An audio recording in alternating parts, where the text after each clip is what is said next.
What's up, everyone? Welcome back to Every Week We Follow. I'm your host, James Clifton, and here is my good friend with me, Gary Bennett. For the next half an hour or so, we're going to be talking about the PSG Super Cup final, even though it's only one game. I always find it weird when they call it like the final or they call it like whatever. It's just one game. There's no semi-final. There's no like quarter-final. It's just the one game. It's the reward, mate, for winning the Europa League and the Champions League. Right? It is. I mean, there'll be some interesting things that we'll talk about. Like it's just a cash grab, mate. It's another game to put on for money for the world. Well, you say that it's been around for a while, though. It's not like it's a brand new thing. But we'll talk a little bit more about it. But yes, if you are new here, please do hit that subscribe button, hit the like button, hit the hypes, and let us know down in the comments what you think as well. This is we are shooting this Tuesday morning, so if anything has happened since, this is also before the press conference or anything that's blatantly going to happen 5 minutes after this podcast goes live. Always seems to happen for us, and then all new news will come out. Half our team will be like out injured or sold, and we'll have like 10 new signings, and we won't have covered it. That's usually what happens. But as always, let us know down in the comments what you do think. So, Gary, how are you feeling about this? Well, how are you doing first, mate? And yeah, good, mate. I think I said on the last show, mate, that this is an exciting week. I think it's that ever step closer to the start of the Premier League, and this game is, I guess, the game where we get our World Cup stars back. How much they'll play, I don't know, but I was looking through the team and I couldn't help but just think, wow, we are thin. But when you take the youngsters out of it, let's have a look at this.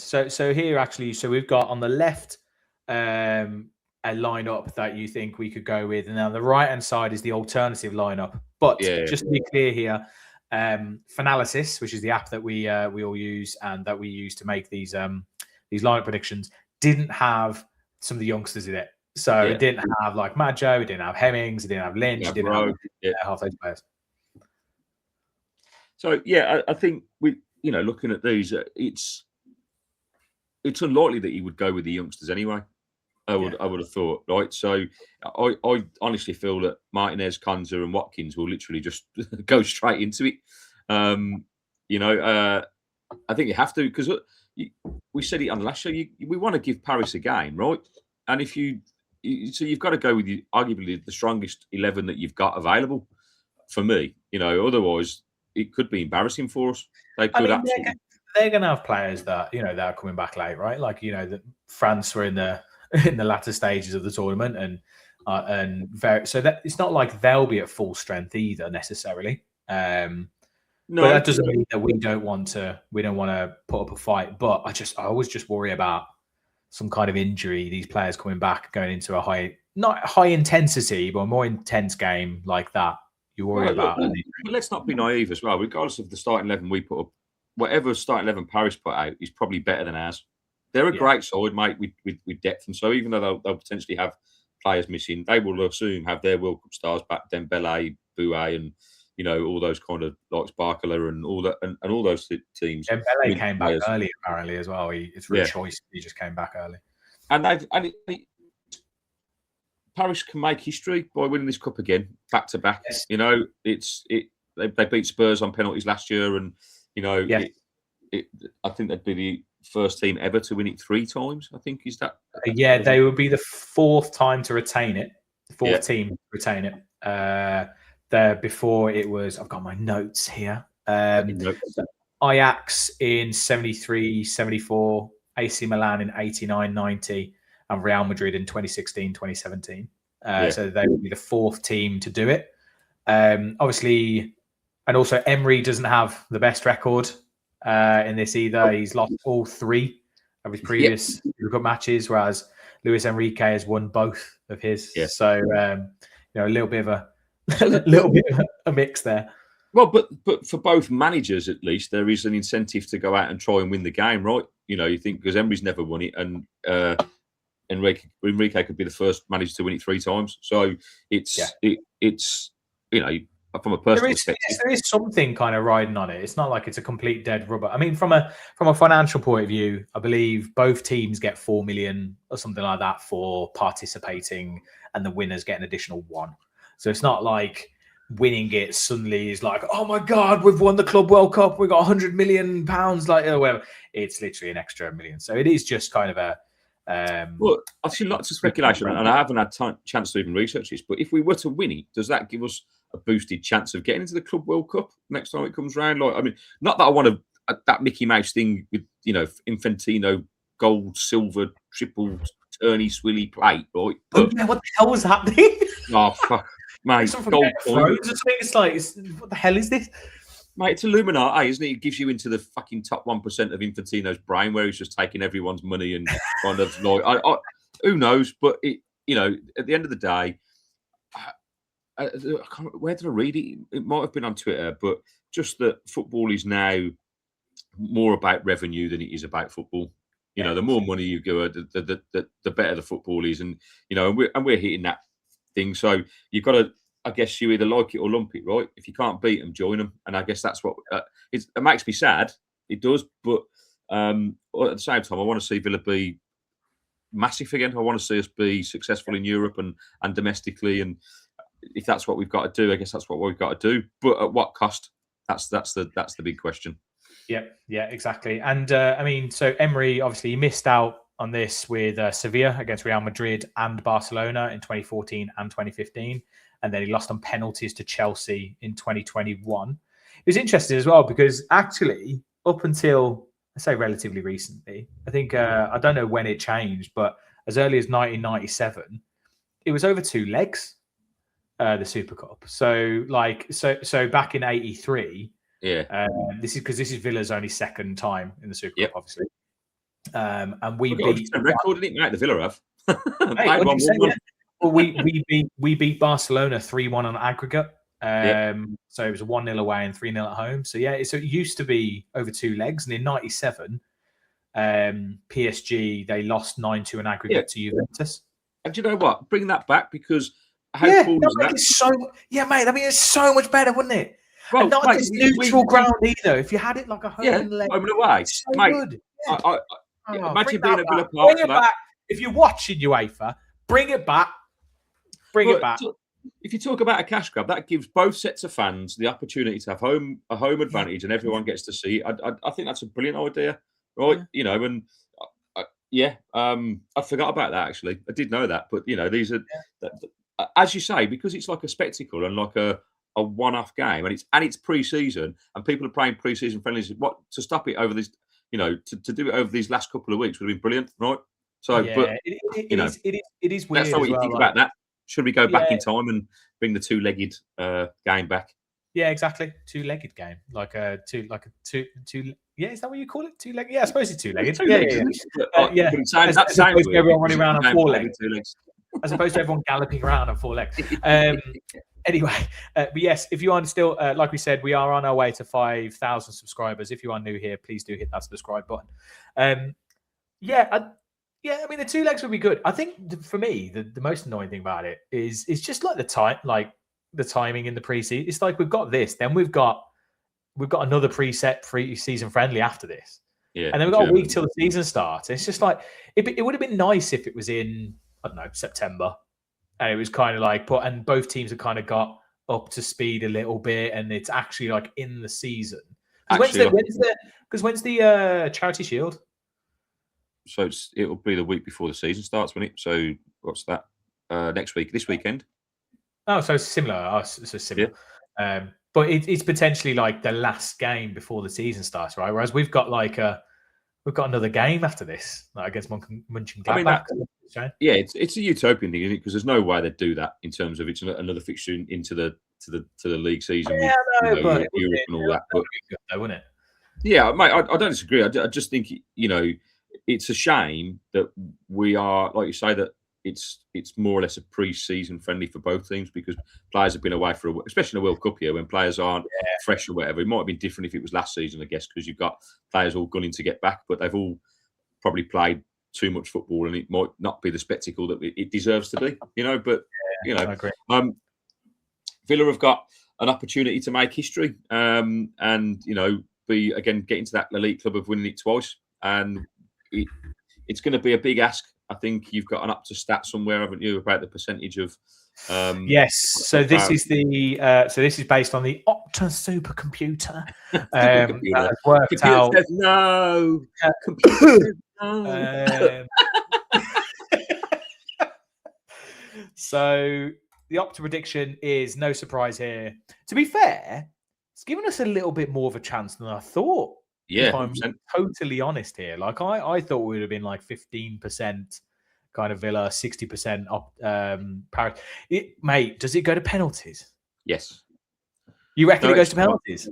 Well, the game does go to penalties. Yeah. No, but I was like, do you reckon? I think we'll do very well to get it to penalties. I'd be playing for penalties, mate. Yeah. Because I think I don't want to do a disservice to Villa, because I think we've said in the last couple of shows that I'm super excited for the season. I think give Emery time to work with these players, but I don't think he's had enough time to work with these players. We've still got potential outgoings and incomings in the next week or couple of weeks. So this is just an opportunity for maybe some of those fringe players, some of the younger players, if they can get minutes, to actually go and show what they can do. I would love, again, this will probably be announced today in the press conference. I hope Maggio is included in the team and gets minutes against someone like PSG and really shines, and has a magical moment. Lynch as well I've been super impressed with Lynch. He might not start the game, but if Buendia starts, he could come on and play in that 10 role. He's looked really creative, quick feet, sharp, and you go, okay, look, he's not proven, but none of these are. Alisson as well, if he's fit and well, get him out there, get him minutes, get him running. Hopefully he can stay fit. Garnacho, opportunity to kind of beat off the haters from Man United and Chelsea, because he's been getting rinsed online, mate. I see so much of it every day, and it's just, we need him to do well, and that's not going to help the confidence. So we need a confident performance, and this could be a game that could happen in. So we'll be optimistic, but we've got to be realistic as well. They are the better side, and I think that's a fair stat, 46%, whatever it was. We've just got to go out there and be the underdog and play with the shackles off, and don't worry about what the score is. It's a pre-season friendly, and it's amazing actually how teams respond to that. And I mean, I would like it to either played Lincoln on Sunday, who are 2 divisions above, and they should have absolutely what the fleas. These girls are paid to play, and but we lost 4-3, but we were winning 3-0 at half time. They were totally shell shocked. They made some substitutions at half time, and come away. They were the better side, but for that first half, they didn't know way in. So, it just shows that mentality-wise, you go, I think what was said to the girls before, and you've got nothing to lose. There's no expectation on you. You're not supposed to beat these. These girls are training 9 hours a week, and they're being paid. You just kind of go out there and play. Well, that's what Emma will be saying, right? He'll be like, look, this is another game. It's a little bit more riding on it. It's still an important game, but it's more about where we at. Let's see where we're at. Let's give all you can. Enjoy it. This is an amazing occasion. You're playing against PSG. You might meet them again. We might draw them in the Champions League. It becomes a bit of a psychological battle. And the last time we played them, we beat them. Yeah. So it's not beyond the realms. But I think this is also a time for these players to show us what they've got and put them, and anyone who's in the shop window as well, potentially really show the world what they've got, because people will be watching this, right? Well, here's an interesting thing, right? If we win it with Evan Gassond in the side, right, that guy in 12 months will have won the Europa Conference League, the Europa League, and a Super Cup. He'll be one of the most decorated players in world football, and he can't even play football. Yeah, absolutely mental. That would be, wouldn't it? That would be. It's mad. Look, at the end of the day, this game for me, if we win it, it's an open top bus parade again, mate. Everyone fly back, and we'll have an open. But if we lose it, it's just a pre-season friendly. Really, I think this is the thing. I think one thing I want to say is anyone who's watching this, and if you're putting all your eggs in your basket for this game, and you're kind of sitting there and there's too much riding on it, don't have some kind of crazy fallout after the game. If we get battered 4-5-0 or whatever, come on, don't be coming on going, oh, that's it. Season's over. We're out the Champions League phase already. Just a bit of realism here. See what this game is for what it is. The players that we've got that we're playing with currently, there's still another couple of weeks in this window, which we do expect quite actually. Some of the stuff you're hearing sounds like we could be quite busy as well over this period. It's a transition season. Things take time to get going. This is a big opponent all of a sudden from nowhere. Like, you saw where we're at against Bayern. Yeah. And there were times during that game where, like you said, it was men against boys. Yeah, mate, we were dominated, particularly at the start of the second half. We didn't. Well, I think, the last 10, 15 minutes in that game, we actually really showed like what we could do. I thought we were quite good later stages of that game, especially when Bayern probably tired a little bit, but for the last 20 minutes, mate, we had a go, and again, but that was down to the youngsters. Lynch came on, and they really had a go, and I think I said it on the last show. I was really impressed with Joe Gomez. He's put out a nice statement saying like it's been such a warm welcome by the club. All the players made me feel super welcome. Really want to be part of continuing this winning journey. So it's good words. It's really good. And I get it. It's now, but this is the time now with these last 2 weeks of pre-season to put in the work, get yourself ready for that Premier League opener, and actions speak louder than words. Because while the nice words are there and all that, like it's about what you do on the pitch, right? So, and when it comes to that, and the reason why I feel excited about this fixture on Wednesday and about the start of the season is that we've got Unai Emery, and there's no way even if we start poorly at the start, we know that there's momentum that builds. We know that his methods are methodical and relentless, and players have to get up to speed. Right, it breaks players. Even Tillemans has said that in the last week. Like he's kind of like, I'm 29, mate. My legs are going to fall off. I can't do it. Like I've been at Man United. It's easy. The training's easy. What was it he said? He said something about he was like training with Man United. No, it's like just so easy, so chill. And I was just kind of sitting there going, yeah, not all managers are built elite, are they? Well, right, look, I get it. It must be intense, right? But this is where even at the highest level, you have to be obsessed. And if you look at the 4 seasons we've had, and the 4 seasons Man United have, look at the difference. We've been the most successful team in the Premier League, really. I know we haven't won it, but if you look at the development and what we've achieved, and that comes from those methodical training methods. Yes, they must be intense. Yes, all the video analysing is intense. Yes, the training sessions are probably like we let you keep going over it and over it till it's built in. And is it always consistent? No, because the players are human and make mistakes, right? But you can absolutely see there's a DNA at Villa, and it's about having the right players with the right attitude to go out there and implement what Unai Emery wants. And sometimes it takes time, and we are in a period of transition. But I'm totally optimistic that Unai Emery can get these players flying. And if you look at those youngsters that have come through in pre-season, Lynch and Maggio in particular, mate, they look hungry, man. Well, and this is what I'm talking about. This is what wins your football matches. So yes, they've a lot of no experience, but given time to develop and actually given minutes and being around that first team, there's 2 players there that could really impact on the Premier League potentially. Yeah. So let's see what happens. They look hungry, like not just in like what they're doing, but in their fate. Like they look focused. Yeah, and they look like they're like getting frustrated if something isn't going right, or they're frustrated if they do something wrong. Same with Maggio. Maggio is just like, oh man, I'm so excited to see that guy. I can't wait. I think it just epitomises what football should be about. Because if you similar to like why we love McGinn, right? Because it's all like. It's everything. Everything's given. Blood, sweat, tears. Like leave nothing behind. Go out there and leave it on the pitch and come off it with your head held high, win, lose or draw, because that's all you can do. And so that's what we've got. That's what we've got to do on Wednesday. Just go out there and give 110% every player. Like outwork PSG, because they will be going into that game confident, right? And you can, like you said, it's pre-season. If we do that with high intensity and really give them and really get stuck into them and match them for their intensity, then we've got a chance. So let's see what happens. Yeah, I was just speaking to John McGinn, I was just trying to see if there was any update on his injury. So he says he'll be fit for the start of the season. Yeah. So I don't know. On Finalysis, he's got a big exclamation mark around him, so that's why he's not.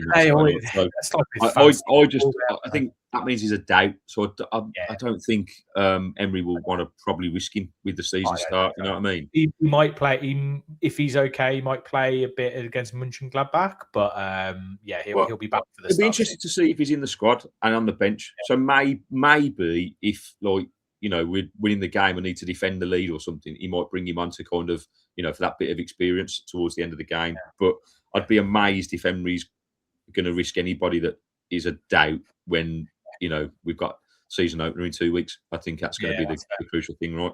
That's fair.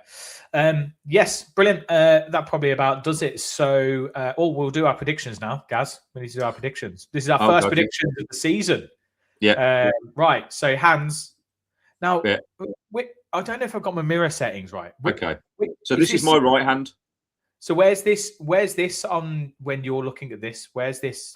So that's on my left, but that would be your right hand, right?